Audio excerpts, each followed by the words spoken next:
Her husband gave her to a mountain man as punishment for not bearing sons. That's what the town whispered after church, as she was handed off like livestock in front of God and everyone. They said the man who took her was half ghost, half savage, silent, scarred, and living where no roads go. She expected cold hands, maybe worse. But what she found was a fire lit, and eyes that didn't flinch when they saw her. And just when the snow began to fall, so did secrets, buried deep, tied to blood, land, and a name she never asked to carry. Now they all want what she's holding. But when the law turns its badge and the church turns its face, who will ride with the woman they gave away? Every time I see your comments, I'm reminded how stories connect us across distances, backgrounds, and hearts. If values like respect, courage, and compassion still guide you, then you're part of this story too. The late summer sun cast long shadows across Hollow Rock's dusty main street as the congregation filed out of the weathered clapboard church.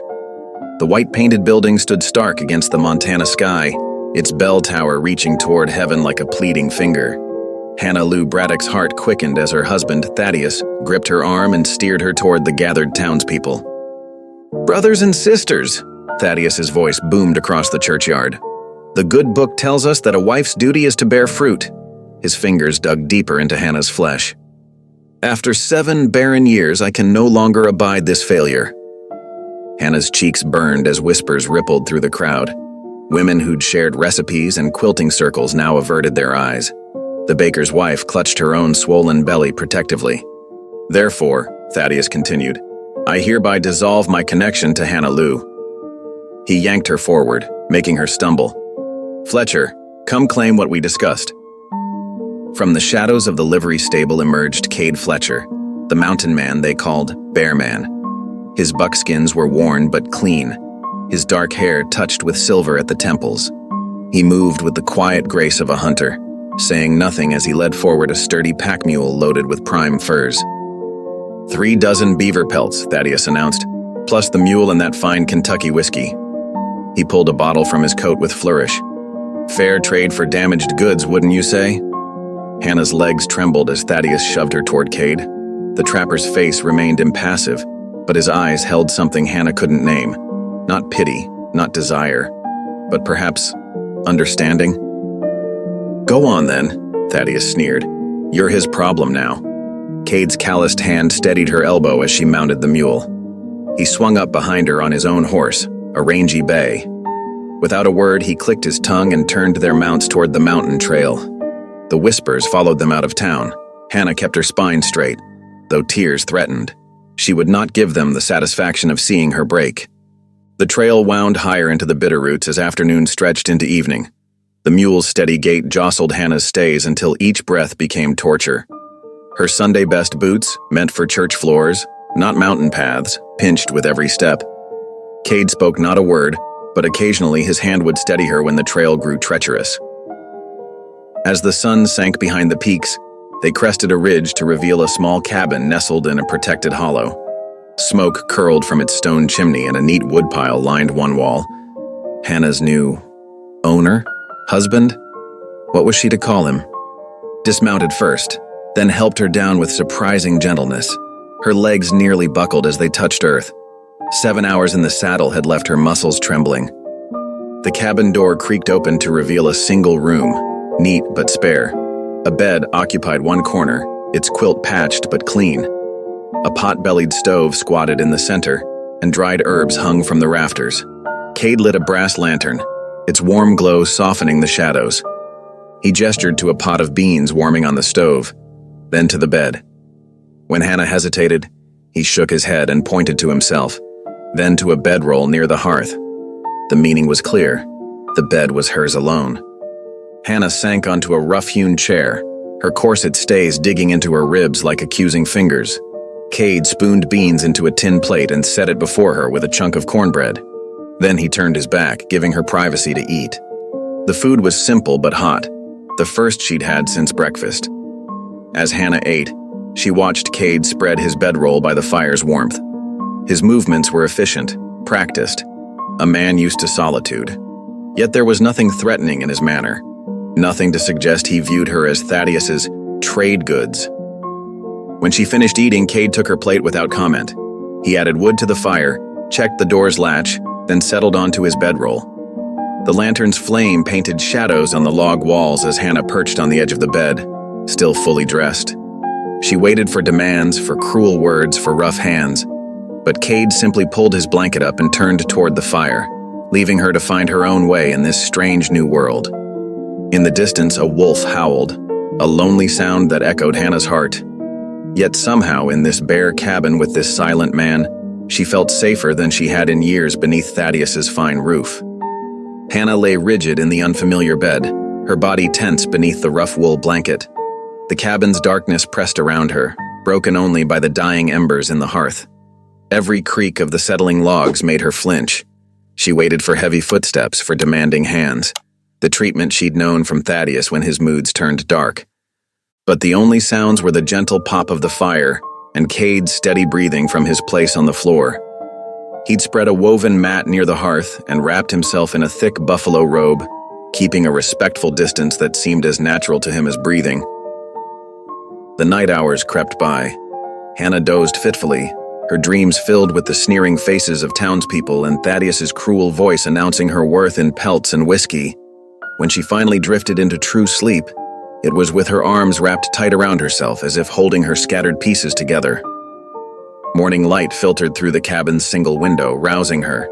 Hannah blinked, momentarily confused by the unfamiliar ceiling beams.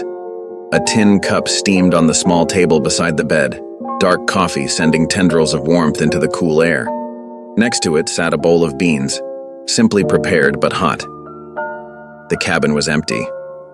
Through the window she could see Cade in the yard, his powerful shoulders rising and falling as he swung an axe. The steady thunk of steel against wood echoed across the small clearing.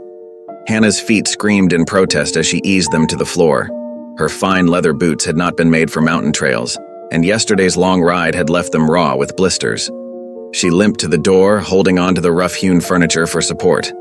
The morning air bit sharp and clean as she stepped outside. Frost sparkled on the woodpile, and her breath came in visible puffs. Cade paused in his work, setting the axe aside as he noticed her pained movement. Without a word, he went to the cabin's small lean-to storage.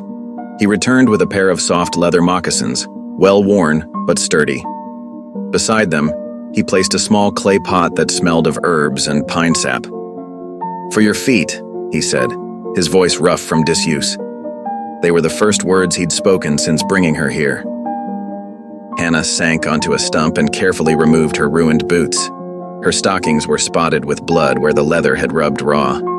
The salve from the clay pot was cool and soothing, bringing immediate relief to the angry blisters. The moccasins fit loosely but comfortably over her bandaged feet. The day unfolded slowly, marked by simple tasks. Though the air held autumn's chill, the sun warmed her face as she explored the small yard. Cade worked steadily, chopping wood, checking his tools, mending a broken fence post. He moved with purpose but without hurry, as if time held a different meaning up here in the mountains. His quiet presence was so different from Thaddeus's controlling demands that Hannah found herself studying him when he wasn't looking. His face was weathered but not unkind, and his movements held a grace that belied his size. As evening approached, Hannah gathered her courage. "Why did you accept me?" she asked, her voice barely above a whisper. "In trade, I mean." Cade looked up from the wood he was stacking. His dark eyes held hers steadily. "Didn't trade for a servant," he said simply, then returned to his work. Those 4 words hung in the air between them, heavy with meaning. Hannah felt something tight in her chest begin to loosen, like a knot slowly coming undone. When darkness fell, Hannah found herself helping prepare a simple stew of dried meat and root vegetables. The familiar task of cooking settled her nerves, and the cabin filled with warm, homey smells. They ate in comfortable silence, the fire crackling softly in the background. After the dishes were cleaned, Cade settled by the lamp to mend his traps. Hannah watched his large hands move with surprising delicacy as he worked the metal mechanisms. The lamplight carved deep shadows in his face, highlighting lines of old grief around his eyes and mouth. She recognized that look. It was the same one she saw in her own mirror, the mark of wounds that went soul deep. As she watched him work, Hannah realized something profound. In all his silence, in all his simple actions, Cade had shown her more real dignity than she'd ever found in Thaddeus's fancy sermons or grand pronouncements. Here, in this rough cabin with this quiet man, she wasn't property to be traded or a failure to be punished. She was simply a person, allowed to exist without demands or conditions. The days flowed together like the mountain streams, each one bringing a gentle rhythm to Hannah's new life. Snow began to dust the peaks, first as delicate flurries, then in earnest. The morning air grew sharp enough to steal her breath when she stepped outside to gather wood. Cade prepared for the changing season, checking his traps and hunting closer to the cabin as the weather turned. Before each departure, he left her supplies laid out with careful thought: flint and steel for the fire, matches wrapped in oilcloth, and rough notes scratched onto scraps of paper. His handwriting was awkward but clear, warning her about wind through the chimney or how to bank the coals. During his absences, Hannah found purpose in small tasks. She swept the packed earth floor, organized his scattered tools, and aired out musty furs. The cabin slowly transformed under her touch, not into something fine, but into something that felt more like home. One morning, while storing a fresh sack of flour in the root cellar, her hand brushed against a wooden box pushed far back on a shelf. Dust coated its surface, speaking of years untouched. She hesitated, knowing she shouldn't pry, but something about its careful placement drew her attention. Inside, wrapped in soft deerskin, lay 3 treasures: a leather-bound ledger decorated with Comanche symbols, a tiny beaded moccasin sized for a child's foot, and a necklace of silver and turquoise that caught the dim light. Hannah's fingers hovered over them, recognizing these weren't just possessions but pieces of someone's heart. That evening, as darkness settled thick around the cabin, she heard Cade's voice carrying softly through the wall. She paused in her mending, listening. The words were foreign, Comanche prayer flowing like water over stones. His voice held a gentleness she'd never heard before, filled with reverence and old pain. Hannah bowed her head, letting him have this private moment. She thought of the treasures in the box, understanding now they were more than simple keepsakes. They were memories, precious and sharp as broken glass. When Cade returned from hunting the next day, his boots heavy with snow, he saw immediately that something had shifted. Perhaps it was the way she glanced at the root cellar door, or how her eyes held questions she was too kind to ask. He set his rifle aside and stood quiet for a long moment, snow melting from his coat. "My wife made that," he said finally, his voice low and rough. "Our boy wore that." 5 simple words that carried the weight of mountains. Hannah nodded, her throat tight with understanding. She didn't press him for more. His voice had held enough pain to fill all the valleys between here and town. Instead, she served him cornbread and rabbit stew, letting comfortable silence fill the space between them. Outside, snow fell in thick curtains, blanketing the world in white. The wind moaned through the pines, but inside the cabin, the fire crackled warm and steady. Hannah watched the flames dance, thinking about the items in the box. She thought about the townspeople who whispered about Cade, calling him that savage when they thought no one could hear. But she saw something different now. She saw a man who had loved deeply enough to learn his wife's prayers, who had kept his son's tiny moccasin like it was made of gold.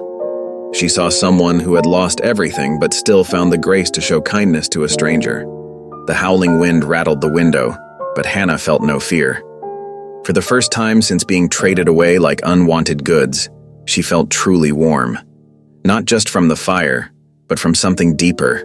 The warmth that comes from understanding, from seeing truth instead of rumors, from finding humanity in unexpected places. Cade added another log to the fire, its light catching the silver threads in his dark hair. His movements were careful, deliberate, like a man who had learned to carry his grief with dignity. Hannah picked up her mending again, letting the quiet settle around them like the snow outside, soft and clean and new. The storm howled through the mountains like a living thing, piling snow in drifts taller than a man. The narrow trail that connected Cade's cabin to the world below disappeared entirely, swallowed by white. Days stretched into weeks as winter settled hard around them. Their food stores began to shrink. Hannah watched with growing concern as the flour sack grew lighter, the dried beans fewer. But Cade remained steady, showing no trace of worry. Instead, he began to teach her. "Here," he said one morning, hanging strips of fresh venison in the smokehouse. "Watch close." His rough hands moved with practiced grace as he demonstrated how to cut the meat just so, how to position it over the smoldering fire. "Too much heat cooks it, too little won't cure it. Listen to the sound of the smoke." Hannah learned to read the different colors of wood smoke, to feel the right texture of meat as it dried. Her hands grew confident with the knife, no longer hesitating over each cut. The work was methodical, almost peaceful. In the evenings, Cade taught her to render tallow from deer fat, the process filling the cabin with a rich, warm smell. "Good for candles," he explained, stirring the pot carefully. "For soap, too. Nothing goes to waste up here." They fell into an easy rhythm. Hannah kept the cabin, tended the fire, and learned Cade's ways of survival. He hunted, trapped, and showed her the skills that had kept him alive in these mountains. They spoke little, but the silence between them grew comfortable, like a well-worn blanket. Then one afternoon, the quiet was broken by an unexpected sound, the crunch of horse hooves in snow. Cade reached for his rifle, but relaxed when he recognized the figure fighting through the drifts. "Postal rider," he said, opening the door, "from the agency." The rider, ice crusted in his beard, handed over a single envelope before hurrying back down the trail. The letter was addressed to Hannah, the paper wrinkled and stained from its long journey. The postmark showed it was 3 weeks old. "From Pastor Tolliver," Cade said, studying the return address. He held the letter out to Hannah, but her hands trembled too much to take it. "Would you?" she whispered. "Would you read it?" Cade nodded, breaking the seal. His voice, usually so quiet, filled the cabin as he read, "Dear Mrs. Braddock, I write with grave news. Your husband, Thaddeus Braddock, is dead. He was shot during a drunken dispute with one of his ranch hands 2 nights ago. The matter is being investigated, but witnesses say he drew first. I must inform you that his will, filed with the territorial court, leaves all property and holdings to his rightful wife or her designee. As no formal divorce was ever registered, you remain, in the eyes of the law, his widow and sole heir to the Braddock estate. Please exercise caution. There are those who would contest this inheritance. God keep you safe, Pastor Elias Tolliver." The letter crackled as Cade lowered it. Hannah sat very still, her face pale as the snow outside. The implications of the news settled over them like frost. "Then folk will come for you," Cade said simply. His words carried no judgment, just the weight of truth. Hannah wrapped her arms around herself, suddenly cold despite the warmth of the fire. The Braddock estate was vast, thousands of acres, hundreds of head of cattle, contracts with the army for beef. Men had killed for far less in these territories. The wind moaned around the cabin corners and Hannah shivered. She looked at Cade, seeing the concern in his dark eyes. He didn't need to say more. They both knew that their quiet routine, the peace they'd found in this mountain sanctuary, was about to end. The letter lay on the table between them, innocent as a snake in the grass. Outside, the storm continued its relentless assault, but now every gust of wind, every creak of timber, carried a new tension. Somewhere below, in the valleys they'd left behind, wheels were already turning, plans being made. The mountains had kept them safe, hidden away from the world's complications, but paper and ink had found them anyway, bringing trouble on winter winds. Night settled deep over the mountain cabin. The fire crackled in the hearth, casting dancing shadows on the rough-hewn walls. Hannah sat cross-legged before the flames, turning the turquoise necklace over and over in her fingers. The firelight caught the smooth stones, making them glow like captured pieces of sky. Cade sat in his usual spot, a respectful distance away, whittling a piece of pine. The soft scrape of his knife against wood filled the silence between them. Hannah traced the intricate beadwork, marveling at the careful craftsmanship. "She made it herself," Cade said suddenly, his voice barely above a whisper. "Learned from her grandmother. Said every bead was a prayer." Hannah looked up, surprised by this voluntary sharing. Cade's face was half hidden in shadow, but she could see the old pain etched there. "What happened to them?" she asked softly, though part of her feared the answer. Cade's knife stilled. He stared into the fire for a long moment before speaking. Federal marshals came to our village, said they were looking for horse thieves. His voice grew rough. Thaddeus and his men rode with them. Volunteers, they called themselves. Hannah's heart clenched. My husband helped do that? Cade nodded once, a sharp movement. There were no horse thieves, just women, children, old ones. He set down his knife, his hands trembling slightly. My wife, our boy, they didn't spare anyone. The necklace felt heavy in Hannah's hands. She thought of Thaddeus, how he'd preached about righteousness every Sunday, how he'd quoted scripture while dealing out cruelty. I didn't know, she whispered. After ... Cade continued. I couldn't wear the uniform anymore. Couldn't serve men who'd murder innocents. So I left. Came to these mountains. He picked up his knife again, but didn't resume whittling. Been here since. Hannah watched the flames, sick with the knowledge of what Thaddeus had done. The man who'd cast her aside for barrenness had helped destroy a family, a community. The pieces of her past were shifting, revealing ugly truths beneath. They sat in silence until the fire burned low. When Hannah finally spoke, her voice was firm. I need to go to town. Cade looked up sharply. Snow's coming. Before it does, then. She met his gaze steadily. That letter changes everything. I need to know what's happening. Deputy Reed Harlan, Cade said, the name carrying a warning. He'll be watching for you. Hannah remembered the young deputy, how he'd courted her before Thaddeus. His charm had always seemed too polished, his smile never quite reaching his eyes. He was sweet on me once, she acknowledged. More than that. Cade stood, moving to add wood to the fire. He's ambitious. Your name on that will is like gold in his hands, a door to power. All the more reason to go, Hannah insisted. I won't hide while others decide my fate. Cade studied her for a long moment, then nodded. We'll need supplies, warm clothes. The trail's treacherous this time of year. We? Hannah asked, surprised. Can't let you face them alone. He began listing what they'd need, his voice practical now. Blankets, food that'll keep. Might have to shelter in caves if the weather turns.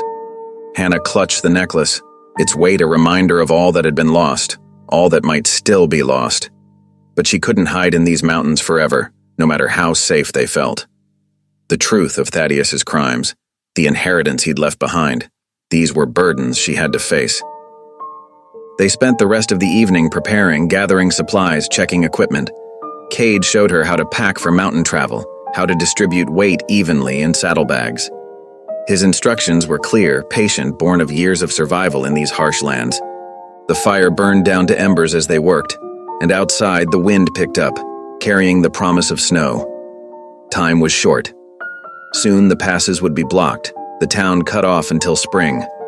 Whatever they meant to do, it had to be done quickly. Hannah carefully wrapped the turquoise necklace and returned it to its box. The simple act felt like a promise, to honor the truth, to seek justice, to remember those who had been silenced. Tomorrow they would begin their journey down the mountain toward whatever waited in the valley below. The journey down from Cade's mountain cabin took 2 long days. Hannah's mule picked its way carefully along the steep trail while Cade led their small wagon loaded with supplies. The November wind cut sharp, carrying the bite of coming winter. They spoke little, saving their breath for the hard travel, but Hannah found comfort in Cade's steady presence ahead of her on the path. As they approached Hollow Rock, the first wisps of chimney smoke appeared against the gray sky. Hannah pulled her shawl tighter, steeling herself. The clip-clop of hooves on the packed dirt main street drew faces to windows and brought folks out onto porches. Whispers followed them like leaves in the wind. Widow Braddock's back.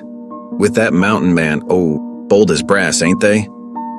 Hannah kept her spine straight, though her hands trembled on the reins. She'd forgotten how it felt to be watched, judged, measured by every eye. The wooden cross of the little church came into view, and with it, a familiar figure in a black coat.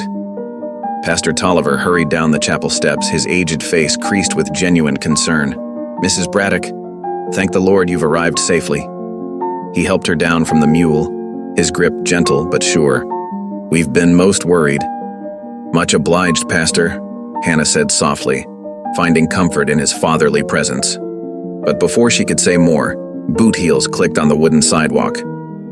Deputy Reed Harlan approached, his badge catching the weak sunlight. His smile was wide, too wide, like a wolf trying to look friendly. "Well now, if it ain't our Hannah Lou, come back to claim what's rightfully hers."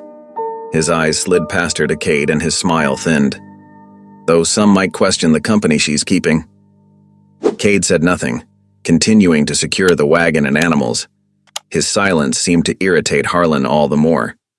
"Now, Hannah," the deputy continued, his voice thick as honey but twice as sticky, "I've arranged proper lodging for you with the widow Parker. No need for you to stay anywhere. Unsuitable." He shot another pointed look at Cade. Hannah felt her chin lift. "That's kind, deputy, but I'll be staying in the chapel's back room." She glanced at Pastor Tolliver, who nodded his approval. "And Cade stays with me." Harlan's face darkened for just a moment before his smile returned. "Now, Hannah, think of your reputation. What would dear Thaddeus say?" "I reckon he's said quite enough already," Hannah replied quietly but firmly. She turned to help Cade unload their supplies, making it clear the discussion was over. Pastor Tolliver helped them settle into the chapel's modest back room, which held 2 narrow cots and a small stove. As evening fell, Hannah lit the lamp and began arranging their few belongings. Cade stepped out to tend to the animals, moving like a shadow in the gathering dark. The thin walls of the chapel carried sounds clearly. Hannah was about to bank the stove when voices drifted in from the side of the building, Harlan's familiar drawl and another man's deeper tones. She moved closer to listen. "The land's too valuable to leave in a widow's hands, Ellis," Harlan was saying. 3,000 acres of prime grazing, water rights to boot. The syndicate needs that land." "Then make her an offer," the other man, Ellis, replied. "Every widow has her price." Harlan chuckled, the sound raising the hair on Hannah's neck. "Oh, she'll sell. Once she understands how dangerous it is for a lone woman to hold that much property. Accidents happen after all." Hannah's hand went to the beaded moccasin she kept hidden under her cloak, its presence a reminder of other lives destroyed by men's greed. The stakes were suddenly clear. This wasn't just about her inheritance. It was about power, about who controlled the land and the lives that depended on it. She thought of Cade's lost family, of Thaddeus's role in that tragedy, of all the quiet violence that had shaped this territory. The syndicate men might wear suits instead of war paint, but their hunger for land was just as fierce, their methods just as brutal. When Cade returned, he found her sitting by the stove, her face set in determined lines. "They mean to take it all," she whispered, "just like they took your people's land." Cade nodded once, understanding in his dark eyes. He added wood to the stove, and they sat in silence as night settled over Hollow Rock, each lost in thought about the battle that lay ahead. Morning light filtered through the dusty windows of the county clerk's office, casting long shadows across the worn wooden floor. Hannah smoothed her skirts nervously as she and Cade waited for Mr. Peterson, the elderly clerk, to fetch the necessary paperwork. The office smelled of ink and old leather bindings, with rows of land records stretching toward the ceiling. "Here we are," Mr. Peterson wheezed, setting down a stack of documents. His wire-rimmed spectacles caught the light as he squinted at the papers. "The last will and testament of Thaddeus Braddock, may he rest in peace." He cleared his throat. "Everything appears to be in order for the transfer of ownership to you, Mrs. Braddock, as his legal widow." Hannah dipped the pen in ink, her hand steady despite the weight of the moment. Just as she was about to sign, Cade stepped forward, drawing something from his coat, an old leather-bound ledger, its pages yellow with age. "Sir," he said quietly, his voice rough from disuse, "there's something you need to see first." Mr. Peterson blinked in surprise. It was perhaps the most words he'd ever heard from the mountain man.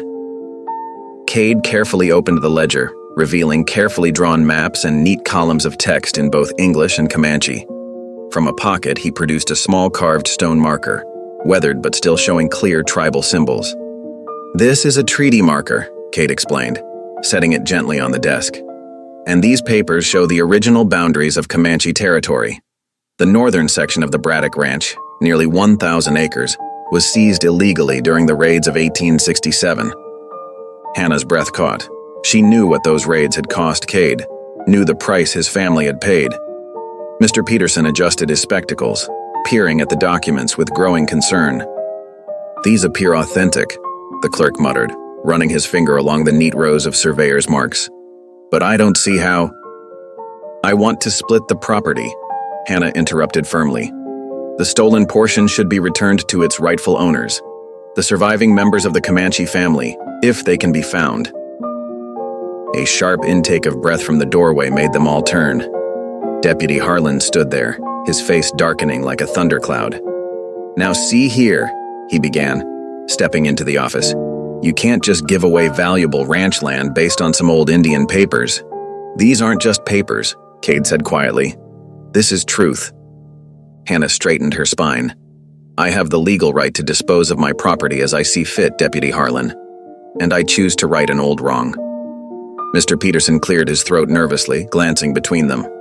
"Well, yes, technically Mrs. Braddock has that right, but such a transfer would require extensive documentation, proof of tribal lineage, approval from the Indian agent." He shuffled through some papers. "It could take weeks, maybe months to process." "Then we'll wait," Hannah said firmly. She turned to face Harlan, whose hand had drifted to rest on his gun belt. "And in the meantime, I'll be staying right here in Hollow Rock to ensure everything is handled properly." Harlan's eyes narrowed to slits. "You're making a mistake, Hannah Lou. Some folks might take offense at you trying to give good Christian land back to its rightful owners," Cade cut in, his voice low but carrying an edge of steel. The two men locked eyes across the office, tension crackling between them. Mr. Peterson hurriedly began filling out forms, his pen scratching in the sudden silence. "I'll need to make copies of these documents," he said, gesturing to Cade's ledger, "and send inquiries to the territorial office about the proper procedures." Hannah nodded, watching as the clerk carefully copied the old boundaries and treaty marks. Each scratch of his pen felt like a step toward justice, toward healing something broken long ago. She glanced at Cade and saw in his face a complex mix of emotions: grief, hope, and something that might have been pride. "I'll file these today," Mr. Peterson said finally, sanding the ink dry. "But as I said, it will take time to process everything properly." "Time we got," Cade said simply, gathering up his ledger and the treaty marker with reverent hands. They left the office together, stepping out into the bright morning light. Behind them, Harlan's boots clicked on the wooden sidewalk as he stalked away, no doubt to report this development to his friends at the cattle syndicate. Hannah knew they'd just set something big in motion, something that would either bring justice or danger, or perhaps both. But watching Cade carefully tuck away the records of his people's loss and their hope for restoration, she knew they'd done right. Whatever came next, they'd face it together. The autumn morning dawned crisp and clear as Hannah and Cade set out for the Indian Agency. Their mules picked their way carefully along the narrow trail, hooves crunching on frost-covered leaves. The leather satchel containing the transfer papers was secured firmly to Hannah's saddle, each step bringing them closer to making things right. Mill Creek lay ahead, its waters running low in the late season. The crossing would be easy, just a shallow ford between weathered banks. Cade rode slightly ahead, his injured shoulder still favoring the side where Hannah's crude stitches held the wound from their journey to town. The first shot cracked through the morning stillness like thunder. Cade's mule reared, nearly unseating him as he clutched his shoulder. Blood bloomed dark against his buckskin jacket. "Get down!" he shouted to Hannah, but it was too late. Men emerged from the brush on both sides of the creek, rifles raised. Deputy Harlan stepped out from behind a cottonwood tree, his badge catching the morning light. "Cade Fletcher," he called out, voice carrying across the water. "You're under arrest for desertion from the United States Cavalry and outstanding charges of theft and murder." Hannah's heart hammered in her chest as more men appeared, ranch hands she recognized from the cattle syndicate's payroll. They had them surrounded. "These charges are false," she cried out, but Harlan was already moving forward, his gun trained steady on Cade. "Ma'am, we're here to protect you from this dangerous man," Harlan said, his tone dripping with false concern. "He's wanted in 3 territories. Been hiding up in those mountains, preying on honest folk." Cade remained still on his mule, blood seeping between his fingers where he gripped his shoulder. His eyes met Hannah's, dark with pain and warning. "Don't fight," they seemed to say. "Not yet." Get down, Fletcher, Harlan ordered. Nice and slow. Cade complied, sliding carefully from his saddle. Two men rushed forward to grab his arms, making him grunt in pain as they wrenched them behind his back. Hannah watched helplessly as they bound his wrists with rope. "The papers," Harlan said, turning to Hannah. "Hand them over." "I will not," she replied, lifting her chin. "Those documents are legal property being delivered to the Indian agent." Harlan nodded to one of his men, who roughly pulled Hannah from her mule. Another grabbed the satchel, tearing it free from her saddle. "This is for your own protection, Mrs. Braddock," Harlan said, taking the papers. "You've been under the influence of this savage deserter, making poor decisions about your property. We're taking you back to town where you'll be safe while we sort this out." "You have no right." Hannah struggled as two men took her arms, but their grip was iron strong. "I have every right," Harlan replied smoothly. "As deputy, it's my duty to protect a widow from being taken advantage of. Fletcher here has been filling your head with lies about land claims, trying to steal your property through false documents." Cade stood silent, blood still seeping from his wound, watching with eyes that burned with controlled fury. Hannah knew he wouldn't risk her safety by fighting back. Not now, not like this. They were separated. Cade was thrown roughly into a wagon, his hands still bound, while Hannah was forced onto her mule. The ride back to Hollow Rock was tense and silent, with armed men flanking them the whole way. In town, they dragged Cade toward the jail while Harlan personally escorted Hannah to the schoolhouse. The small building sat empty, the children's lessons canceled for this impromptu prison. "You'll stay here until we get this sorted," Harlan said, pushing her inside. "For your own good, of course. Can't have you running off and making more trouble." "The Indian agent will be expecting those papers," Hannah said, her voice steady despite her fear. "When they don't arrive, oh, I wouldn't worry about that." Harlan smiled coldly. "I'll make sure everything gets handled properly. You just rest here and let me take care of things." The door closed with a heavy thud, and Hannah heard the key turn in the lock. Through the schoolhouse window, she watched as two armed men took up positions outside. The autumn sun cast their shadows long across the yard. Guards, not protectors, no matter what Harlan claimed. She sank into one of the small student desks, her mind racing. Somewhere across town, Cade sat in a cell, wounded and alone. Their careful plans for justice lay in ruins, the transfer papers now in the hands of the very men who meant to stop them. But as Hannah sat in the failing light of the schoolhouse, she refused to give up hope. They had truth on their side, and sometimes truth was stronger than any gun. The schoolhouse grew cold as evening approached. Hannah huddled in her shawl, watching shadows lengthen across the wooden floor. The guard outside struck a match, the brief flare illuminating his bored face through the window. A soft knock at the back door made her start. "Child," Pastor Tolliver's gentle voice whispered through the crack. "Are you decent?" "Yes, Pastor," Hannah answered quietly, moving toward the sound. The door opened just enough for the elderly preacher to slip inside. He carried a covered basket, and his kind face was creased with worry. "I've brought you some bread and soup," he said, setting the basket on a desk, "and something else you might need." From his coat pocket, he withdrew a heavy iron key. "This opens the storage cabinet in the back," he explained in a hushed tone. "There's a window behind it that leads to the alley. What these men are doing, it isn't right. The Lord commands us to seek justice, not aid those who twist it." Hannah's fingers closed around the cold metal. "Thank you," she whispered. "But Cade, they've got him in the jail infirmary," Pastor Tolliver said. "The wound's infected. He's running a fever." He pressed a small bottle into her hand. "Laudanum, for his pain, if you can reach him." After the pastor left, Hannah waited until full dark. The guard's boots scraped against the boardwalk as he paced, then settled into the creaking chair they'd set out. Soon his breathing grew heavy with sleep. The storage cabinet's hinges protested softly as she pushed it aside. The window behind it was small, but she managed to squeeze through, dropping quietly into the narrow alley. Staying in the shadows, Hannah made her way to the jail. A single lamp burned in the infirmary window.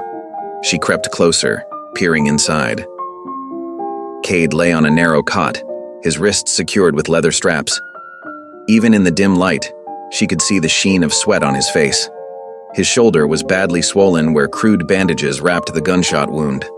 The night deputy's snores drifted from the front office. Hannah eased the window open and slipped inside. "Cade," she whispered, touching his face. His skin burned with fever. His eyes fluttered open, glazed but focusing on her face. "Hannah!" His voice was rough. "You shouldn't be here." "Hush." She uncorked the laudanum bottle, helping him take a few drops. Then she pressed her lips to his hand where it lay bound. "I will fix this," she promised. "Rest now. Get stronger." She waited until his breathing evened out before slipping away into the night. The moon was high by the time she reached the Braddock Ranch. The house stood dark and empty. The servants had all been dismissed after Thaddeus's death. Hannah hitched the wagon she'd borrowed from behind the church and entered through the kitchen door. Memories assaulted her as she moved through the silent rooms. Here was where Thaddeus had first struck her. There was where she'd spent countless nights crying alone. But she wasn't that woman anymore. Thaddeus's study remained exactly as he'd left it, heavy with the smell of tobacco and leather. Hannah lit a lamp, its glow revealing the familiar space. The massive oak desk, the wall of leather-bound books, the Persian carpet he'd been so proud of. She began her search methodically, going through every drawer and cabinet. Nothing. But then she remembered how Thaddeus would sometimes pace in one spot while reading his correspondence. Always the same floorboard creaking under his weight. Getting on her hands and knees, Hannah examined the floor carefully. There, a board that didn't quite match the others. Using a letter opener from the desk, she worked it loose. The space beneath held a small leather-bound journal, its pages yellow with age. Hannah's hands trembled as she opened it. The writing inside was unmistakably Thaddeus's, the same precise hand that had signed their marriage certificate. As she read, her breath caught. Here was everything. Detailed accounts of illegal land seizures, payoffs to corrupt officials, and most damning of all, a full confession of the raid on Cade's village. Thaddeus had written it all down, perhaps as some form of private penance. The names, dates, and locations formed a perfect record of his crimes, including the murder of Cade's family. Hannah clutched the journal to her chest, tears streaming down her face. Here was the truth that could save Cade and restore justice. Here was the key to their freedom. Dawn was breaking as she carefully wrapped the journal and tucked it into her skirts. The eastern sky burned pink and gold, promising a new day. Whatever came next, she was ready. Sunday morning dawned clear and cold over Hollow Rock. The church bell rang across the frosty valley, calling the faithful to worship. Hannah stood in the shadow of the oak tree, watching townspeople file into the white clapboard building. Her black mourning dress rustled in the bitter wind, the journal heavy in her pocket. Inside, the familiar scents of wood polish and lamp oil filled the air. Hannah slipped into a back pew, keeping her head down as Pastor Tolliver began the service. The congregation's voices rose in hymn, but she remained silent, her fingers tracing the leather binding of Thaddeus's journal. Pastor Tolliver had just opened his Bible when Hannah rose.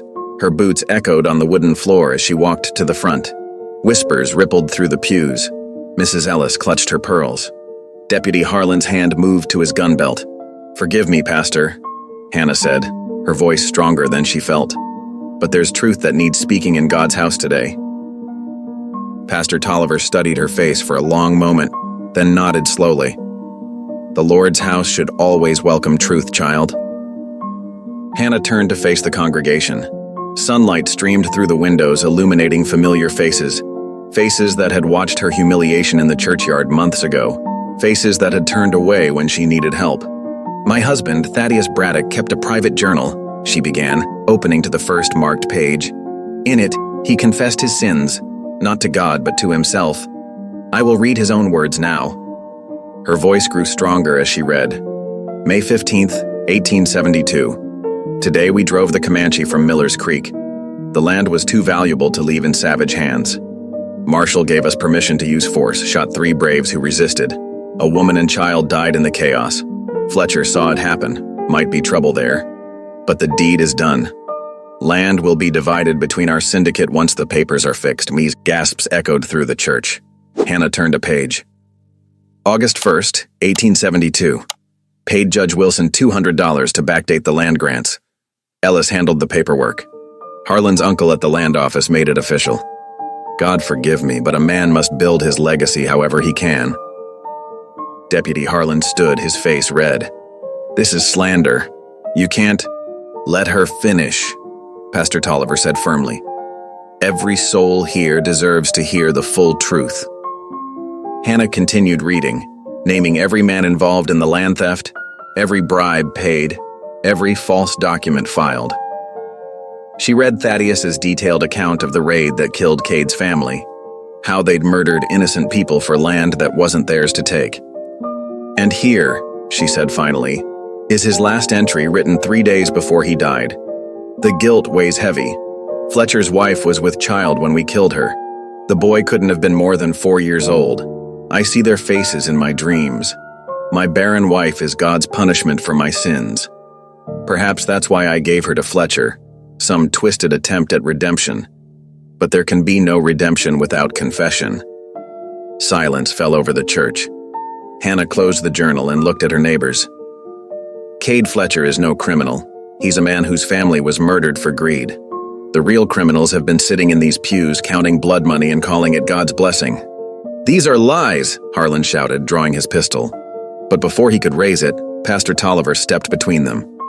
The only lies here, the old preacher said calmly, are the ones that let evil men prosper while good men suffer. Deputy Harlan, I suggest you lower that weapon in God's house. Other men stood, honest ranchers and farmers whose lands had never been stolen. They moved toward Harlan, their faces grim. The deputy's hand shook. Then he turned and fled, boots pounding down the church steps. Hannah watched him go, her heart pounding but her voice steady. I've sent copies of this journal to the territorial governor and the federal marshal's office. The truth can't be buried anymore. Murmurs filled the church as people began to realize the full implications. The syndicate's power was built on lies and murder. Harlan's flight was as good as a confession. Mrs. Braddock speaks truth, Pastor Tolliver announced. I've read the journal myself and verified the dates and documents mentioned. Cade Fletcher's name is cleared, and now we as a community must make this right. The morning sun streamed through the windows, touching each face in the congregation. Some wore shame, others shock, but in many, Hannah saw the dawning of understanding and the desire for redemption. The truth had been spoken in God's house. There was no turning back now. The autumn wind carried the scent of pine and wood smoke as Hannah stood before the agency office, her black dress replaced by a simple blue calico. Around her, a small crowd had gathered. Townsfolk, tribal elders, and the territorial lawyer who'd ridden up from Helena to witness the proceedings. The brass bell above the agency door chimed as Hannah stepped inside. Sunlight streamed through dusty windows, illuminating the formal transfer papers spread across Agent Thompson's desk. Her signature would divide the Braddock estate, nearly 4,000 acres of Montana's richest grassland. You understand, Agent Thompson said, adjusting his wire-rimmed spectacles. Once signed, this cannot be undone. Hannah's hand was steady as she lifted the pen. I understand perfectly. She thought of Cade, still recovering in his cabin, the bullet wound in his shoulder healing slowly. He'd insisted on coming down to witness this, but she'd made him stay in bed. His fever had only broken 3 days ago.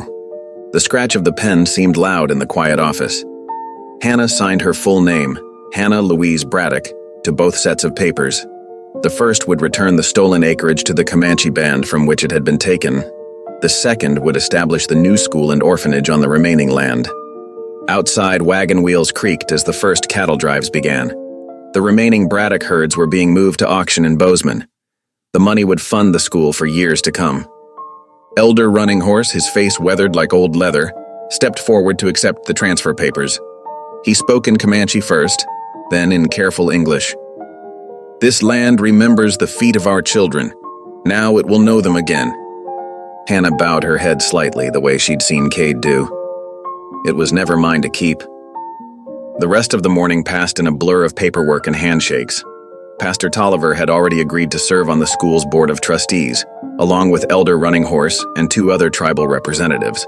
They would build something new here, a place where children from both worlds could learn together. By late afternoon, Hannah's wagon wound up the narrow trail to Cade's cabin.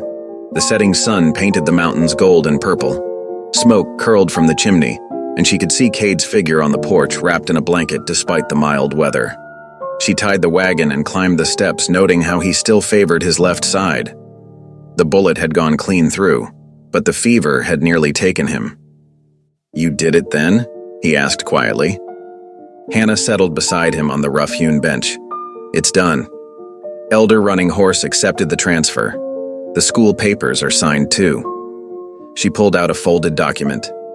"This is for you." Cade took it with his good hand, scanning the careful legal script. His eyes widened slightly. "This makes me a trustee."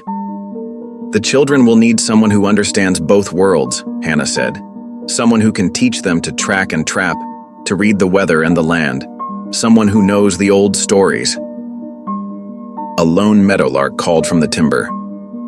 Cade folded the paper carefully. "Why?" he asked finally.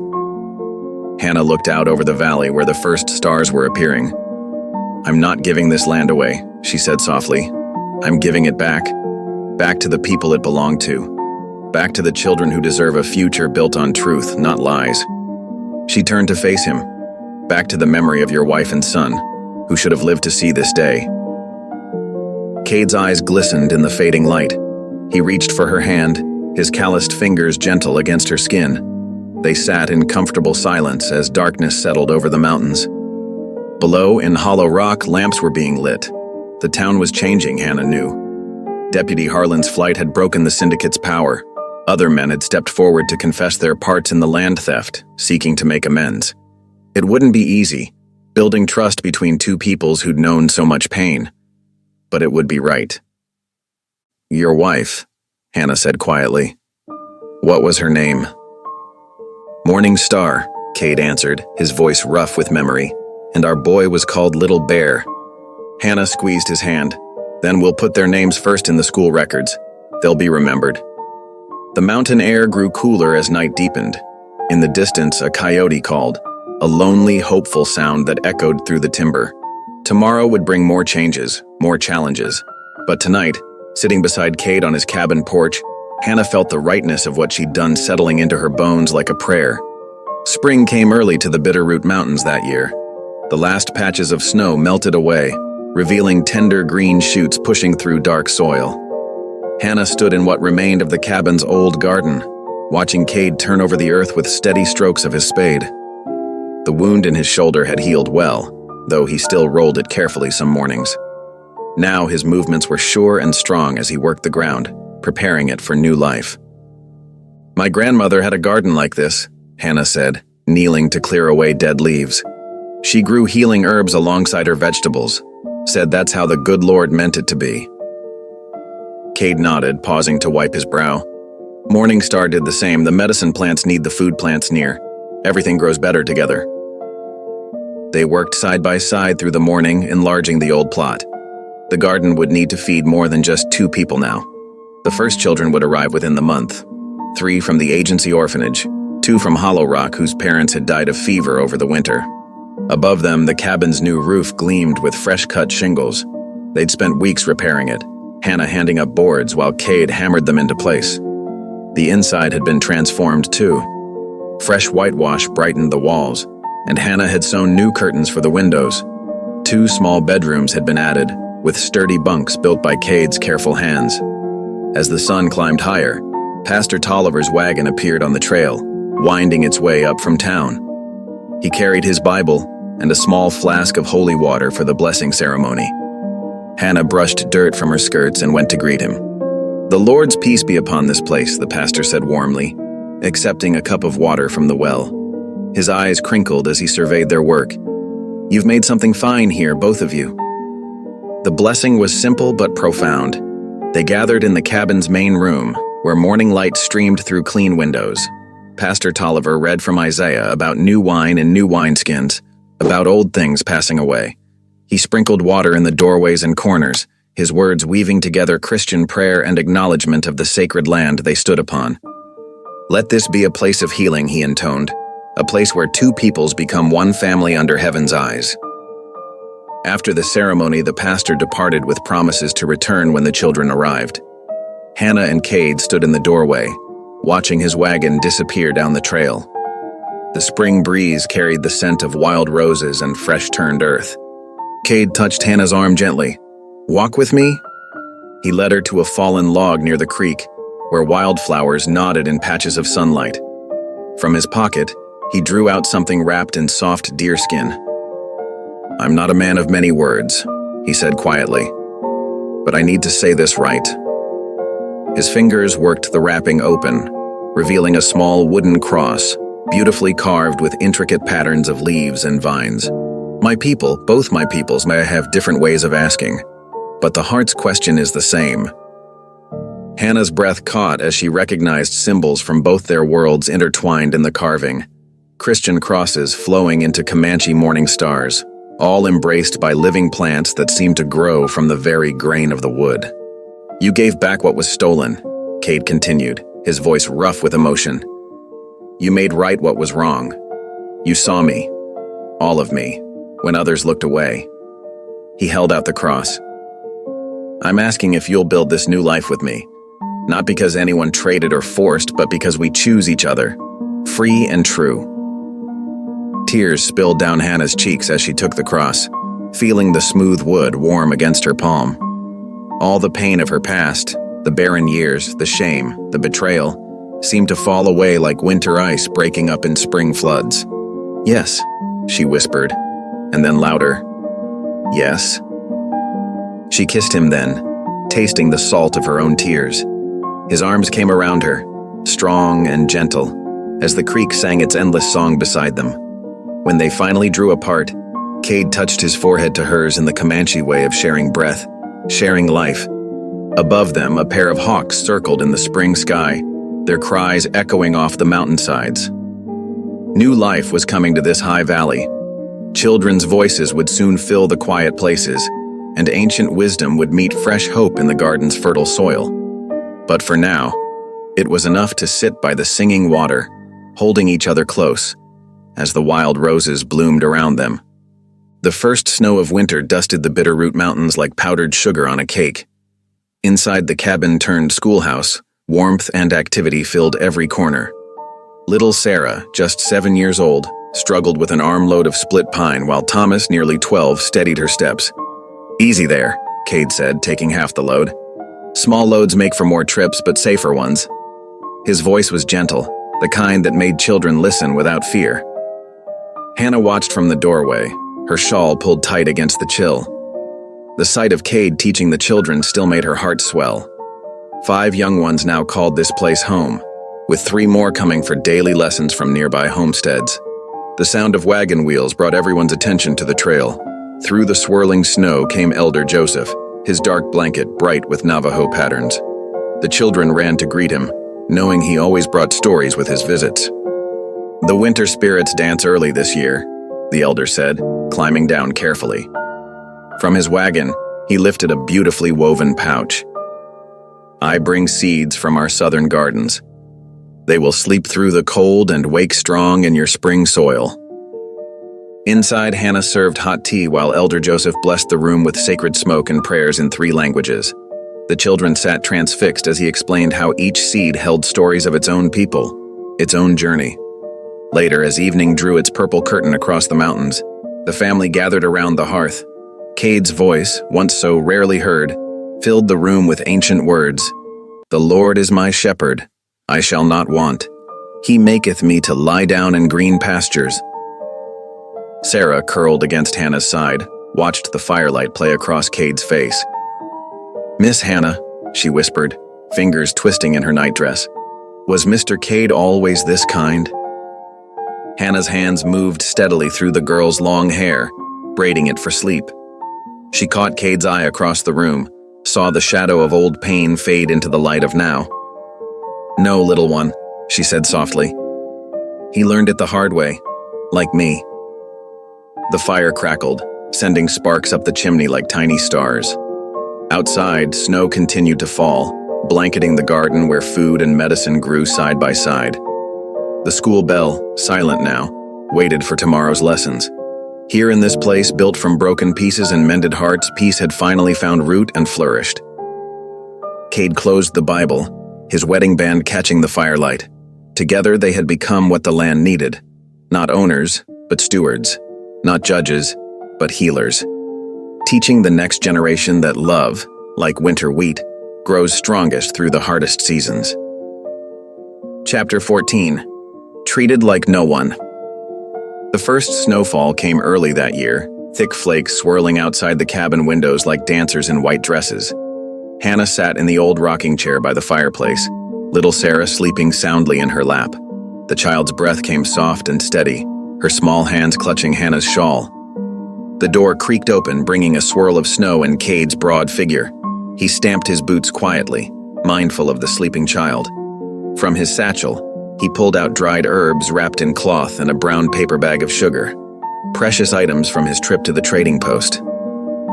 "Storm's picking up," he said softly, hanging his coat by the door. The leather was crusted with fresh snow that began to melt in the cabin's warmth.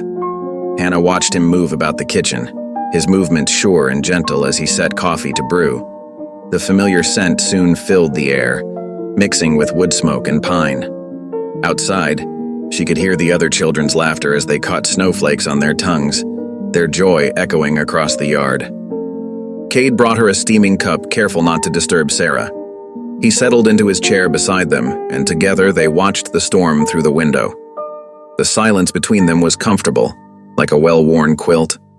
Hannah turned to look at him, this man who had changed everything. The firelight caught the silver in his hair, the quiet strength in his face. "When he gave me away," she said softly, "I thought I was nothing. But you never once made me feel less than whole." Cade's eyes met hers, deep and steady as mountain pools. "You were never broken," he answered simply, the words carrying the weight of absolute truth. Sarah stirred in Hannah's lap but didn't wake. Outside, Thomas called to the others, their boots crunching in the fresh snow as they built what sounded like a fort.